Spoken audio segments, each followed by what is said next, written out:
সংগীতৰ ৰাজপুত্ৰ জুবিন গাৰ্গৰ গীতেৰে মেগা নৰ্থ ইষ্ট গট টেলেণ্টত উজলিল দৌলাশালৰ কচিলয় বৈশ্য ZG মিডিয়া প্ৰডাকশ্যন হাউচে যোৱা এপ্ৰিলৰ 25 তাৰিখে গুৱাহাটীৰ জাপৰি গুগত অনুষ্ঠিত কৰা মেগা নৰ্থ ইষ্ট গট টেলেণ্টত উজলি উঠিছে নলবাৰী জিলাৰ দৌলাশাল গাঁৱৰ কচিলয় বৈশ্য জুবিন গাৰ্গৰ গীতৰ আধাৰত অনুষ্ঠিত কৰা সংগীত প্ৰতিযোগিতাত কখিলয় বৈশ্যই অংশগ্ৰহণ কৰি স্থান লাভ কৰিছে।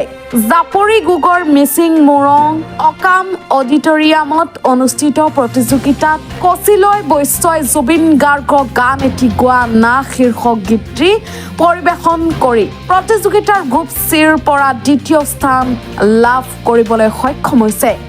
দৌলাশাল উন্নতি সাধিনী সভাৰ প্ৰাক্তন সম্পাদক ৰবেন বৈশ্য আৰু প্ৰভা দাস বৈশ্যৰ পুত্ৰ কচিলয় বৈশ্যই গাঁওবাসীৰ লগতে অঞ্চলটোলৈ সুনাম কঢ়িয়াই আনিছে। কচিলয় বৈশ্যই এইবাৰ হাইস্কুল শিক্ষান্ত পৰীক্ষাত অৱতীৰ্ণ হৈ দ্বিতীয় বিভাগত উত্তীৰ্ণ হৈছিল। কচিলয় বৈশ্যৰ এই সফলতাক লৈ গাঁওখনত এতিয়া চৰ্চা চলিছে। নমস্কাৰ, মোৰ নাম শ্ৰী অখিলা বৈশ্য। মোৰ পিতৃৰ নাম হৈছে শ্ৰী ৰবেন বৈশ্য আৰু মাতৃৰ নাম হৈছে শ্ৰী ভৰদ্বাজ বৈশ্য।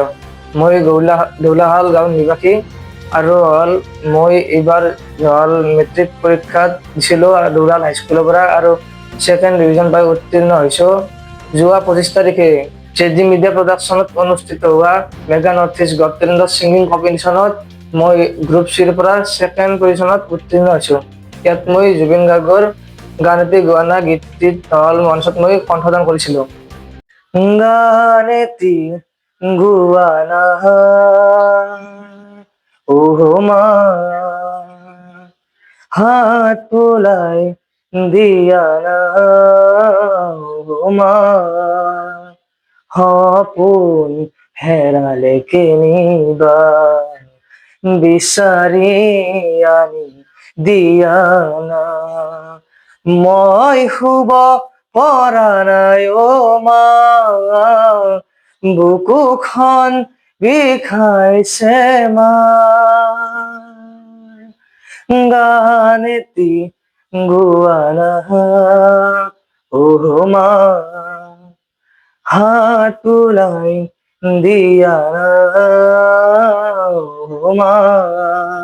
দৌলাশালৰ পৰা নেকিবুৰ ৰহমানৰ ৰিপৰ্ট, মাজগাঁও এক্সপ্ৰেছ।